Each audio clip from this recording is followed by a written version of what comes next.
Hi friends, welcome to star publication. ఈరోజు day 33న జరిగిన exam paper explanation మనం ఇప్పుడు చూద్దాము.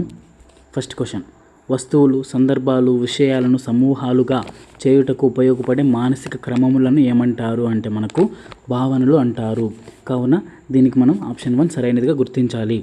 నెక్స్ట్ క్వశ్చన్: ఈ క్రింద ఇచ్చిన వాటిని పరిశీలించండి. స్టేట్మెంట్ ఏ: సామాన్య ఉమ్మడి లక్షణాలు ఉన్న ఒక ఉద్దీపన తరగతిని భావన అంటారు. ఉదాహరణకు పుస్తకము, మనిషి, జంతువు, పర్వతం ఇవన్నీ కూడా భావనలే. కాబట్టి మనకు స్టేట్మెంట్ ఏ సరైనది. స్టేట్మెంట్ బి: వివిధ వస్తువులు లేదా విషయాల మధ్య సంబంధాలని గుర్తుల ద్వారా తెలుపునదే భావన. ఇది కూడా మనకు సరైనది కాబట్టి ఆప్షన్ బి, స్టేట్మెంట్ బి కూడా సరైనది. స్టేట్మెంట్ సి: ఒక వస్తువునకు కానీ, వ్యక్తికి కానీ, సంఘటనకు కానీ, పరిస్థితికి కానీ సంబంధించి కల్పించే సాధారణ అవగాహనను సిద్ధాంతం అంటారనింది. కానీ ఇక్కడ సిద్ధాంతం కాదు, సాధారణ అవగాహన కల్పించడాన్ని దాన్ని మనం భావన అంటారు. కావున స్టేట్మెంట్ సి సరికాదు, ఏ మరియు బి సరైనది. నెక్స్ట్ క్వశ్చన్: భావనల ఉద్దేశాలలో సరికాని దానిని గుర్తించండి అంటున్నారు. ఆప్షన్ 1: విషయాలను సాధారణీకరణ చేయుట. ఇది మనకు భావన యొక్క ఉద్దేశమే. కావున ఆప్షన్ 1 సరైనది. ఆప్షన్ 2: సంబంధాలను ఏర్పరచుటకు, భేదాలను గుర్తించుటకు. ఇది మనకు భావనలు ఉపయోగపడతాయని ఉన్నాడు కాబట్టి ఆప్షన్ 2 కూడా మనకు సరైనది. ఆప్షన్ 3: స్మృతిని పెంపొందించుకున్నటకు, అభ్యసనాంశాల్లో అస్పష్టత ఏర్పరచుటకు భావనలు నేర్పరచాలి. కావున ఇక్కడ మనకు అస్పష్టత ఏర్పరచడం అనేది భావన ఉద్దేశం కాదు. కావున ఆప్షన్ 3 మనకు సరికాని వాక్యంగా గుర్తించాలి. ఆప్షన్ 4: అభ్యసన ప్రవర్తనలను పునర్బలనం చేయుట. ఇది మనకు భావన ఉద్దేశం కాబట్టి సరైనది. ఆప్షన్ 3 మనకు సరికాని ఆన్సర్గా గుర్తించాలి. నెక్స్ట్ క్వశ్చన్: భావనలు ఏర్పడే విధానం యొక్క సరైన వరుస క్రమం గుర్తించండి అంటున్నాడు. మనకు సరైన వరుస క్రమం ఏదవుతుంది అంటే స్టేట్మెంట్ ఏ: సన్నివేశాన్ని బాగా పరిశీలించాలి. అది మనకు 1 అవుతుంది. నెక్స్ట్ బి: సన్నివేశాలను చూసుకొని వాటిలోని సమాన లక్షణాలను గుర్తించాలి. ఇది మనకు 2 అవుతుంది. స్టేట్మెంట్ సి: గుర్తించిన లక్షణాలను సంక్షిప్తం చేయగలగాలి. ఇది మనకు 3 అవుతుంది. లక్షణాలను సరిచూడగలగాలి. ఇది మనకు 4 అవుతుంది. వాటి ఐక్యతను సరైన నామకరణం చేయాలి. ఇది 5 అవుతుంది. ఇది మనకు సరైన భావనలు ఏర్పడే విధానం. కావున ABCDE అనేది మనకు సరైనది అవుతుంది. నెక్స్ట్ క్వశ్చన్: ఈ క్రింద ఇచ్చిన వాక్యాలను పరిశీలించండి. స్టేట్మెంట్ ఏ: పిల్లలలో వారి వయస్సు, అనుభవము మరియు పరిసరాల ప్రభావము వల్ల రంగు, ఆకారం, బరువు, స్థలం, కాలం వంటి మూర్త భావనలు, ఆత్మభావన, రసానుభూతి, కళాధారణ, సామాజిక స్పృహ వంటి అమూర్త భావనలు ఏర్పడతాయి.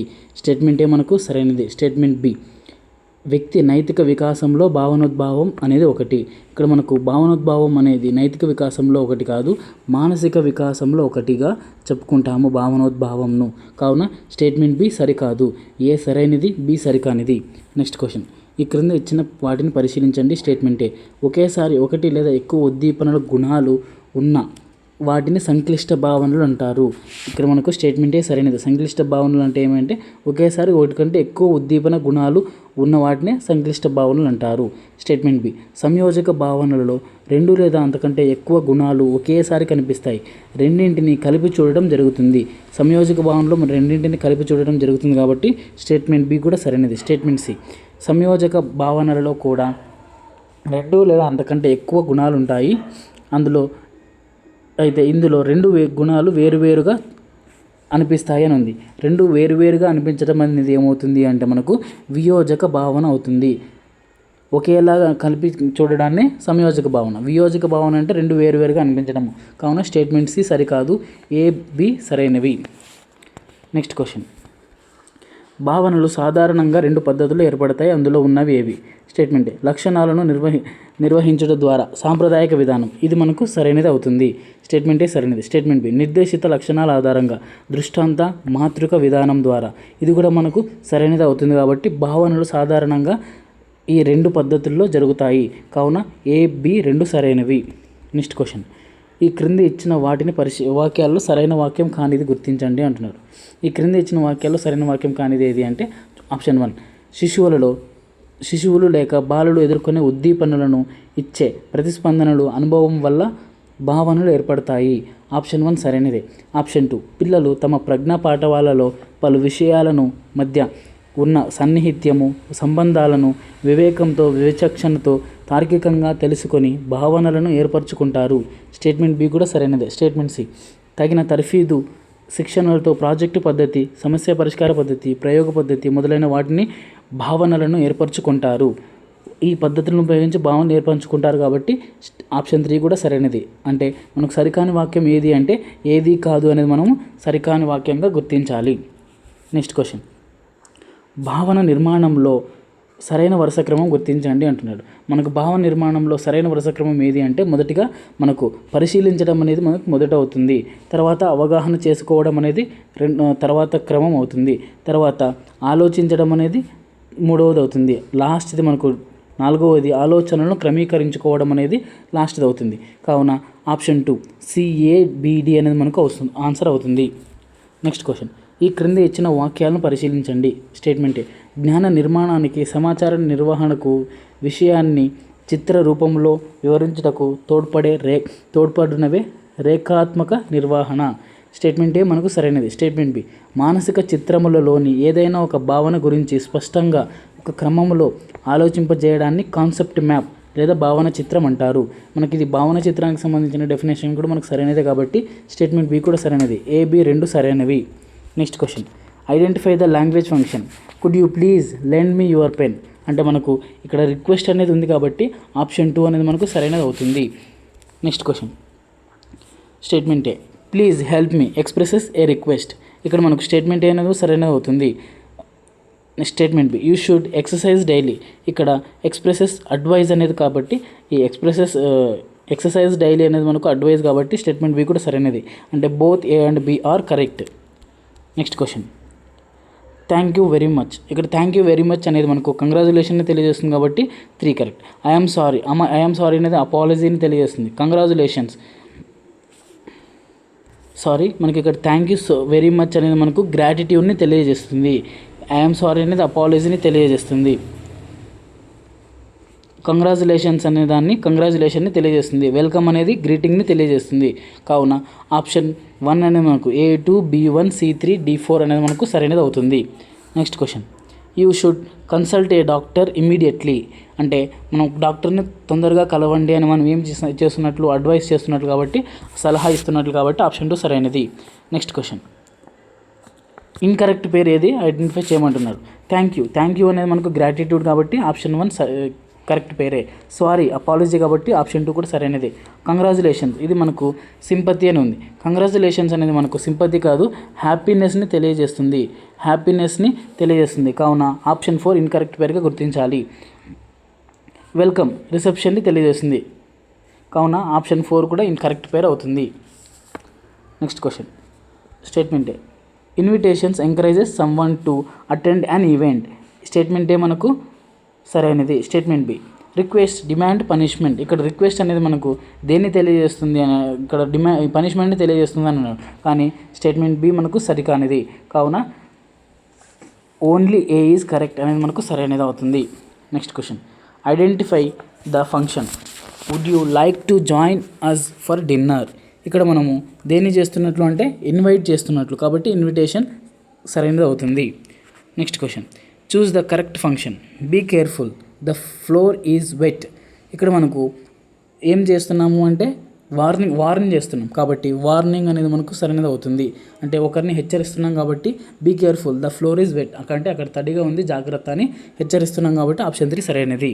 Next question, which pair is incorrect. ఏది మనకు ఇన్కరెక్ట్ అవుతుంది అంటే ఆప్షన్ 1 బీ కేర్ఫుల్. ఇక్కడ వార్నింగ్ కాబట్టి ఆప్షన్ 1 సరైన కరెక్ట్ పేరే. Next option 2 happy birthday. ఇక్కడ గ్రీటింగ్ లేదా విష్ కాబట్టి ఆప్షన్ 2 కూడా సరైనదే. Could you help me. ఇక్కడ మనకు రిక్వెస్ట్ కాబట్టి ఆప్షన్ 3 కూడా సరైనది. Open the door. ఇక్కడ మనకు గ్రాటిట్యూడ్ అనేది ఓపెన్ ద డోర్ అనేది మనకు కమాండ్ అవుతుంది కాబట్టి ఆప్షన్ 4 మనకు ఇన్కరెక్ట్ పేరుగా గుర్తించాలి. Next question, may I come in. ఇక్కడ మనకు మే ఐ కమ్ ఇన్ అనేది మనకు దేన్ని తెలియజేస్తుంది అంటే పర్మిషన్ని తెలియజేస్తుంది. తర్వాత సర్టన్లీ అనేది మనకు గ్రాంటింగ్ పర్మిషన్ని తెలియజేస్తుంది. నెవర్ మైండ్ అనేది దేన్ని తెలియజేస్తుంది అంటే కన్సోలింగ్ని తెలియజేస్తుంది. ఎక్స్క్యూజ్ మీ అనేది పొలైట్ ఇంటరప్షన్ని తెలియజేస్తుంది. కావున option 1 A1, B2, C3, D4 అనేది మనకు సరైనది అవుతుంది. నెక్స్ట్ క్వశ్చన్, సగటు లేదా అంకగణిత సగటు లేదా AM అంటే అర్థమెటిక్ మీన్. లేదా సాధారణ సగటు ఏ విధంగా నిర్వహించబడుతుంది అని అన్నారు. మనకు సగటుకి ఫార్ములా ఏమంటే అన్ని పరిశీలన అంశాల మొత్తము బై పరిశీలన అంశాల సంఖ్య, అంటే మొత్తం పరిశీలన అంశాల మొత్తము బై పరిశీలన అంశాలు ఎన్ని ఉన్నాయో ఆ సంఖ్య. కాబట్టి ఆప్షన్ 1 సరైన సూత్రం అవుతుంది. Next question.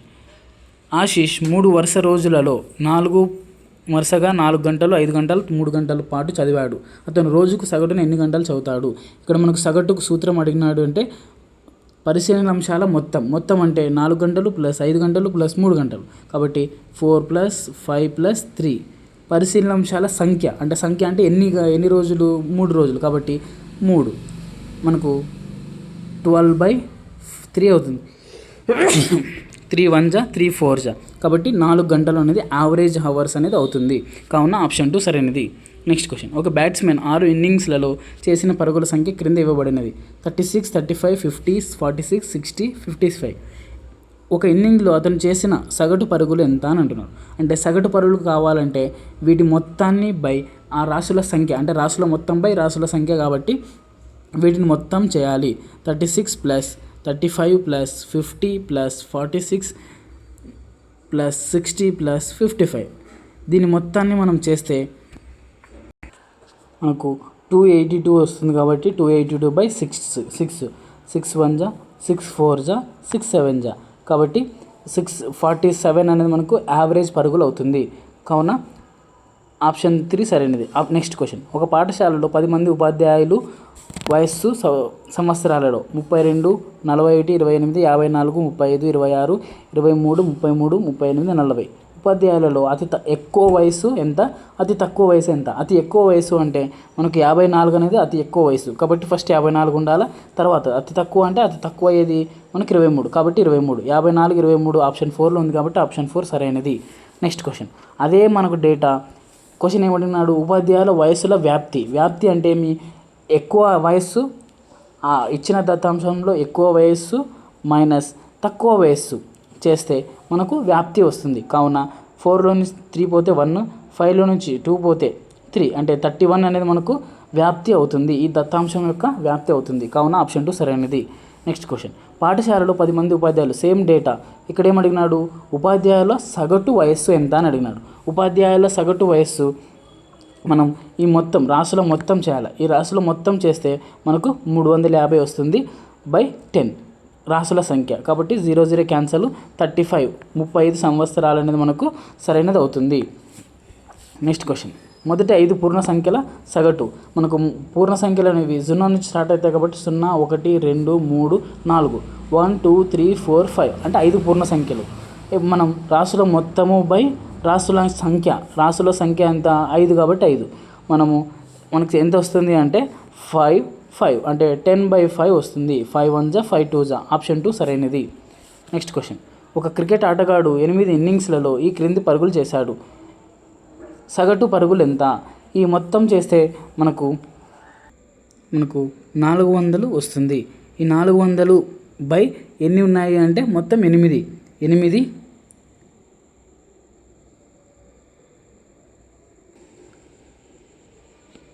కాబట్టి 8 1 జా 8 5 జా 50, అంటే మనకు 50 అనేది మనకు ఆన్సర్ వస్తుంది. ఆప్షన్ 2 సరైనది. Next question. ఒక పాఠశాలలో వరుసగా 6 సంవత్సరాలు నమోదు ఈ క్రింది విధంగా ఉంది. ఈ కాలానికి పాఠశాల యొక్క సగటు విద్యార్థుల నమోదు ఎంత అని అంటున్నాడు. మనకు ఈ మొత్తం రాసుల మొత్తము ఎంత వస్తుంది అంటే 12,348 వస్తుంది. బై 8 చేస్తే మనకు 8 1 జా 8 కాదు, మనకు 6. కాబట్టి 6 చేయాలి. బై 6 చేయాలి. 6 2 జా 0, 6 5 జా 30, తర్వాత 6 8 జా అంటే 2058 అనేది మనకు ఆన్సర్ అవుతుంది. Next question. 10 మంది బాలికలు ఎత్తులు సెంటీమీటర్లో కొలిచారు. వారి ఫలితాలు ఈ క్రింది విధంగా ఉన్నాయి. అయినా ఎంతమంది అమ్మాయిలు సగటు ఎత్తు కంటే ఎక్కువ ఉన్నారు? మనకు సగటు ఎత్తు కనుక్కుంటే దానికంటే ఎంతమంది ఎక్కువ ఉన్నారో మనం తెలుసుకోవచ్చు. సగటు అనుకోవాలి. కాబట్టి రాసుల మొత్తము బై రాసుల సంఖ్య చేయాలి. ఈ రాసుల మొత్తము చేస్తే మనకి ఈ మొత్తం చేస్తే 1414 వస్తుంది. బై 10 మంది కాబట్టి రాష్ట్రాల సంఖ్య 10 మనకు 141.4 వస్తుంది. ఈ 141.4 కంటే ఎక్కువ మంది ఎంతమంది ఉన్నారు అంటే 150 ఉంది, తర్వాత 151 ఉంది, 146 ఉంది, 149 ఉంది, 143 ఉంది. కావున ఎంతమంది ఎక్కువ ఉన్నారు సగటు కంటే అంటే 5 మంది. కాబట్టి ఆప్షన్ 1 సరైనది. నెక్స్ట్ క్వశ్చన్, ఈ క్రింద ఇచ్చిన వాక్యాలను పరిశీలించండి. స్టేట్మెంట్ ఏ. ఆమ్లం అనే పదం ఎస్రే అనే గ్రీకు పదం నుంచి వచ్చింది. దీని అర్థం పుల్లని. ఇక్కడ మనకు ఎస్రే అనేది మనకు గ్రీకు పదం కాదు, లాటిన్ పదం కావున స్టేట్మెంటే సరికానిది. Statement B. రుచిలో చేదుగా మరియు తాకినప్పుడు జారుడుగా అనిపించే పదార్థాలను క్షారాలు అంటారు. స్టేట్మెంట్ బి కూడా సరైనది. కాబట్టి ఏ సరికానిది, బి సరైనది. నెక్స్ట్ క్వశ్చన్, ఈ క్రింద ఇచ్చిన వాక్యాలను పరిశీలించండి. స్టేట్మెంటే. దాన్ని పరిశీలించి సరైన వాక్యం కనుక్కొని అంటున్నాడు. ఆప్షన్ 1 పసుపు, లిట్మస్ మరియు మందార పూలు రేకులు మొదలైనవి సహజంగా లభించే సూచికలు అంటే ఇండికేటర్స్. ఇది మనకు ఆప్షన్ 1 సరైనది. ఆప్షన్ 2 మానవులకు మరియు ఇతర జీవులకు కూడా స్వచ్ఛమైన ఆక్సిజన్ను ఎక్కువసేపు పీల్చడం ప్రమాదకరం కాదు. ఇక్కడ మనకు ఎక్కువసేపు ఆక్సిజన్ పీల్చుకోవడం అనేది మనం ప్రమాదకరం కావున ఆప్షన్ 2 మనకు సరికాని వాక్యంగా గుర్తించాలి. ఆప్షన్ 3 చేపలలో మొప్పలు నీటిలో కరిగి ఉన్న ఆక్సిజన్ను ఉపయోగించుకునేందుకు సహాయపడతాయి. ఆప్షన్ 3 సరైనది. ఆప్షన్ 4 వానపాములు వాటి చర్మం ద్వారా శ్వాసిస్తాయి. ఆప్షన్ 4 సరైనదే. నెక్స్ట్ క్వశ్చన్, ఈ క్రింది వాటిని పరిశీలించండి. స్టేట్మెంట్. మనం పీల్చే గాలిలో 4.4% కార్బన్ డైఆక్సైడ్ ఉంటుంది అన్నాడు. కానీ మనం పీల్చే గాలిలో 4.4% గాలి ఉండదు, ఆక్సిజన్ ఉండదు. 0.04% మనకు కార్బన్ డైఆక్సైడ్ ఉంటుంది మనం పీల్చే గాలిలో. కావున స్టేట్మెంట్ ఏ సరికాదు. Statement B. మనం పీల్చే గాలిలో 21% ఆక్సిజన్ ఉంటుంది. ఇది మనకు సరైనది. Statement B. సి. కీటకాలు వాయు మార్పిడి కొరకు వాయువు నాళాలనే గాలిగొట్టాల జాలకాన్ని కలిగి ఉంటాయి. స్టేట్మెంట్ సి కూడా సరైనది. అంటే బీసీ సరైనవి. నెక్స్ట్ క్వశ్చన్, ఈ క్రింద ఇచ్చిన వాక్యాలను పరిశీలించండి. స్టేట్మెంట్ ఏ. ఊపిరితిత్తులు ఛాతీ కుహరంలో ఉన్నాయి. ఈ ఛాతీ కుహరం 2 వైపులా ప్రక్కటెముకలచే ఆవరించబడి ఉంటుంది. ఉదర వితానం అని పిలువబడే పెద్ద కండర పొర ఛాతీ కుహరం యొక్క అడుగు భాగాన్ని ఏర్పరుస్తుంది. స్టేట్మెంట్ ఏ సరైనది. Statement B. ఉచ్ఛ్వాస సమయంలో గాలి నాసిక రంధ్రాల నుండి నాసిక కుహరం గుండా వాయునాళం ద్వారా మన ఊపిరితిత్తులకు చేరుకుంటుంది.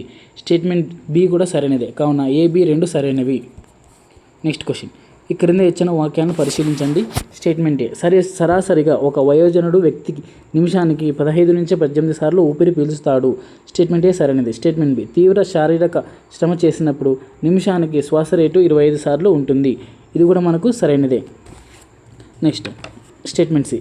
మనం వేగంగా ఊపిరి పీల్చడమే కాకుండా దీర్ఘ శ్వాస తీసుకోవడం ద్వారా తక్కువ ఆక్సిజన్ని తీసుకుంటారని ఉంది. కానీ దీర్ఘ శ్వాస తీసుకోవడం అనేది మనకు ఎక్కువ ఆక్సిజన్ని తీసుకోవడం జరుగుతుంది. కావున స్టేట్మెంట్ సి సరికాదు.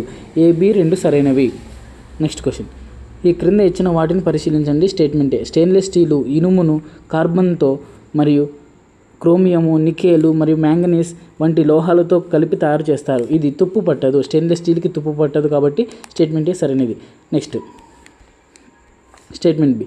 స్ఫటికీకరణం ఇది ఒక భౌతిక మార్పుకు ఉదాహరణ. స్ఫటికీకరణం అనేది మనకు భౌతిక మార్పుకు ఉదాహరణ కాబట్టి స్టేట్మెంట్ బి కూడా సరైనది. Statement C. ఇనుముపై రాగి పొరను నిక్షేపం చేసే ఈ ప్రక్రియను గాల్వనీకరణం అంటారు. మనకు గాల్వనీకరణంలో ఇనుముపై రాగి పొరను కాదు జింక్ పొరను పూస్తారు. కావున స్టేట్మెంట్ సి సరికాదు. ఏ, బి 2 సరైనవి. నెక్స్ట్ క్వశ్చన్, ఈ క్రింద ఇచ్చిన వాక్యాల్లో సరికాని వాక్యాన్ని గుర్తించండి అంటున్నాడు. ఈ క్రింద ఇచ్చిన వాక్యాల్లో సరికాని వాక్యంగా ఏది చెప్తాము అంటే మనము ఆప్షన్ 1 తుప్పు పట్టడం కోసం ఆక్సిజన్ మరియు నీరు లేదా నీటి ఆవిరి కార్బన్ డైఆక్సైడ్ తప్పనిసరి అన్నాడు. కానీ తుప్పు పట్టడం కోసం కార్బన్ డైఆక్సైడ్ అనేది తప్పనిసరి కాదు. కావున ఆప్షన్ 1 మనకు సరికాని వాక్యంగా గుర్తించాలి. మిగిలిన 3 ఆప్షన్లు మనకు సరైన వాక్యాలుగా గుర్తించాలి. నెక్స్ట్ క్వశ్చన్, ఈ క్రింద ఇచ్చిన వాటిని పరిశీలించండి. స్టేట్మెంటే. మన శరీరంలోని ఆహారము జీర్ణం కావడము, పండ్లు పరిపక్వం చెందడము, ద్రాక్ష పులియ పెట్టడము మొదలైనవి రాసాయనిక చర్యలు వలన జరుగుతాయి. స్టేట్మెంటే సరైనది. Next statement B. సున్నపు నీరు ద్వారా ఆక్సిజన్ పంపినప్పుడు కాల్షియం కార్బోనేట్ ఏర్పడుతుంది. ఇది సున్నపు నీటిని పాల వలె తెల్లగా మారుస్తుంది. ఈ సున్నపు నీటిని పాల వలె మార్చడం ఆక్సిజన్ యొక్క ప్రామాణిక పరీక్ష ఉంది. కానీ ఇక్కడ మనకు సున్నపు నీరు కార్బన్ డైఆక్సైడ్ పంపినప్పుడే కాల్షియం కార్బోనేట్స్ ఏర్పడతాయి. మనకు పాలు వలె తెల్లగా మారాలి అంటే అది మనకు కార్బన్ డైఆక్సైడ్ యొక్క ప్రామాణిక పరీక్ష. కావున ఏ సరైనది, బి సరికానిది. నెక్స్ట్ క్వశ్చన్, ఈ క్రింద ఇచ్చిన వాటిని పరిశీలించండి. స్టేట్మెంట్ ఏ, ఇనుపు షేవింగ్ బ్లేడ్పై రాగి నిక్షిప్తం చేయబడుతుంది. స్టేట్మెంట్ ఏ సరైనది.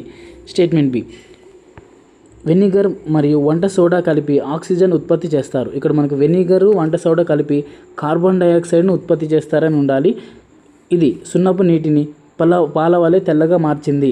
కార్బన్ డైఆక్సైడ్ పాల వలె తెల్లగా మారుస్తుంది కాబట్టి స్టేట్మెంట్ బి మనకు సరికాదు. స్టేట్మెంట్ సి, కాపర్ సల్ఫేట్ ద్రావణం నీలం ప్లస్ ఐరన్ సల్ఫేట్ ద్రావణం ఆకుపచ్చ ప్లస్ ఇక్కడ మనకు గ్యూస్ రైస్ట్ ఉండాలి, యారో మార్క్ ఉండాలి, కాపర్ గోధుమ రంగు పూత. ఇది మనకు స్టేట్మెంట్ సి సరైనది, అంటే ఏసి సరైనదిగా గుర్తించాలి. నెక్స్ట్ క్వశ్చన్, ఈస్ట్ అనేది మనకు దేన్ని తెలియజేస్తుంది అంటే ఆల్కహాల్ని ఉత్పత్తి చేస్తుంది. ఉదర వితానం అనేది మనకు ఛాతీ కుహరము. చర్మం అనేది మనకు ఈ వానపాముకు చర్మం ద్వారా శ్వాసిస్తాయి. ఇది సరైనది అవుతుంది. ఆకులానికి మనకు పత్ర రంధ్రాలు ఉంటాయి కాబట్టి ఈ చేపకు మనకు మొప్పలు ఉంటాయి కాబట్టి బి. కప్పకు ఏముంటాయి అంటే మనకు ఉపరితిత్తులు ఉంటాయి, చర్మం ఉంటుంది కాబట్టి జి అనేది సరైనది అవుతుంది. ఆప్షన్ 2 మనకు సరైన ఆన్సర్గా గుర్తించాలి. నెక్స్ట్ క్వశ్చన్, గణిత శాస్త్ర బోధన పేటికకు సంబంధించినవి ఏది అంటే మనకు పూసల చట్రం ఉంటుంది, డామినో కార్డులు ఉంటాయి, గణపాకార కడ్డీలు ఉంటాయి, నెబియర్ పట్టీలు ఉంటాయి, క్విస్నియర్ పట్టీలు ఉంటాయి, భిన్నాల చట్రం ఉంటుంది, జియో బోర్డు కూడా ఉంటుంది. జియో బోర్డు మనకు గ్రిడ్ పేపర్ అనేవి గణిత బోధన పేటికలో కానివి కాబట్టి ఆప్షన్ 4 సంబంధించినవిగా గుర్తించాలి. నెక్స్ట్ క్వశ్చన్, సాంప్రదాయ ఉపకరణాల స్థానంలో తక్కువ లేని ఉపకరణాలు ఉపయోగించే బోధనను వాస్తవికతకు దగ్గరగా మలచాలని సూచించినది ఎవరు అంటే ఎన్పిఈ 1986 వారు, నేషనల్ పాలసీ ఆఫ్ ఎడ్యుకేషన్ 1986 వారు. నెక్స్ట్ క్వశ్చన్, ఒక ప్రధాన ఉపాధ్యాయుడు తన పాఠశాలలో గత దశాబ్ద కాలంలో 10వ తరగతి ఉత్తీర్ణత ఫలితాలను సంవత్సరాల వారీగా జరిగిన మార్పులను చూపాలంటే అతనికి అనువైన గ్రాఫ్ ఏది అంటే మనకు ఆప్షన్ 3 రేఖాచిత్ర గ్రాఫ్ అనేది మనకు అన్నిటికీ 10 సంవత్సరాలు జరిగిన ఫలితాలను తెలియజేస్తుంది. నెక్స్ట్ క్వశ్చన్, అనుభవ శంకువు అమూర్త భావనలను కలిగించే శాబ్దిక చిహ్నాల తర్వాత స్థానము. ఇక్కడ మనకు అమూర్త భావన కలిగించే లాస్ట్ దశ ఏది అంటే లాస్ట్ సోపనము శాబ్దిక చిహ్నాలు. దాని తర్వాత అనుభవ శంకువు ఎడ్గార్ డేలు అనుభవ శంకువులో శాబ్దిక చిహ్నాల తర్వాత వివరించలేదు కాబట్టి ఆప్షన్ 4 వివరించబడలేదు అనేది మనకు సరైనది ఆన్సర్ అవుతుంది.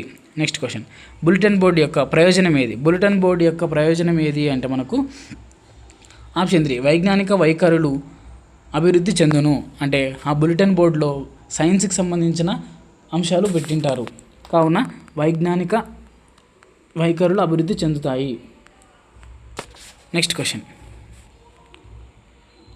తక్కువ అంశాల ద్వారా ఎక్కువ జ్ఞానాన్ని అందించడం ఉపాధ్యాయుడు ఉపయోగించే చార్టు. ఏది మనకు తక్కువ అంశాల ద్వారా ఎక్కువ జ్ఞానాన్ని అందుతుంది అంటే ఆప్షన్ 1 కాలరీతి చార్టు ద్వారా మనకు తక్కువ అంశాల ద్వారా ఎక్కువ జ్ఞానాన్ని పొందుతాము. నెక్స్ట్ క్వశ్చన్, ఎడ్గర్ డే అనుభవ శంకువులు అడుగు భాగపు అభ్యసన అనుభవం ఏది అంటే ప్రత్యక్ష అనుభవాలు. కావున ఆప్షన్ 3 అనేది మనకు సరైనది అవుతుంది. నెక్స్ట్ క్వశ్చన్, బోధనాంతర చార్టులను తరగతి గదిలోనే గోడలకు వేలాడదీసి ఉంచడం వలన ఏం జరుగుతుంది అంటే పిల్లలు దాన్ని మరలా చూసి పునశ్చరణ అంటే రీకాల్ చేసుకోవడం జరుగుతుంది కాబట్టి ఆప్షన్ 2 సరైనది.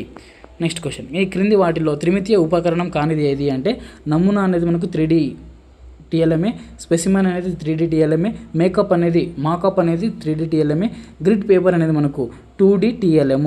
కావున 2 డైమెన్షనల్. కావున ఆప్షన్ 4 మనకు త్రిమితీయ ఉపకరణం కాదు. నెక్స్ట్, నల్లబల్లకు సంబంధించి సరికాని వాక్యం. ఆప్షన్ 1 ఎడమ వైపు మొదలుపెట్టి కుడివైపుకు రాయాలి. ఆప్షన్ 1 సరైనది. పైనుండి కిందకు తుడవాలి. ఆప్షన్ 2 కూడా సరైన వాక్యమే. ఆప్షన్ 3 బోర్డుపై భాగం వ్యక్తి సగభాగానికి ఉండేలా అమర్చాలి. ఇది కూడా మనకు సరైనదే. సరికానిది ఏది అంటే పూర్తిగా గోడ మొత్తం ఉండేలా పొందుపరచాలి. పూర్తిగా గోడ మొత్తం ఉండేలా పొందుపరచడం కాదు. కావున ఆప్షన్ 4 సరికాని వాక్యంగా గుర్తించాలి. ఇది మనకు ఈరోజు జరిగిన ఎగ్జామ్ పేపర్ యొక్క ఎక్స్ప్లెనేషను. ఈ వీడియో నచ్చినట్లయితే లైక్ చేయండి, కామెంట్ చేయండి. స్టార్ పబ్లికేషన్ అనే యూట్యూబ్ ఛానల్ని సబ్స్క్రైబ్ చేసుకోండి. ఇలాంటి ఫ్రీ ఎగ్జామ్ సిరీస్ డిఎస్సి వరకు రాసుకోవాలి అంటే 9966883021 అనే నంబర్కు ఎగ్జామ్ సిరీస్ అని మెసేజ్ పంపించండి. గ్రూప్లో యాడ్ చేస్తాము. మీరు ఫ్రీగా ఎగ్జామ్ సిరీస్ రాసుకోవచ్చు. Thank you.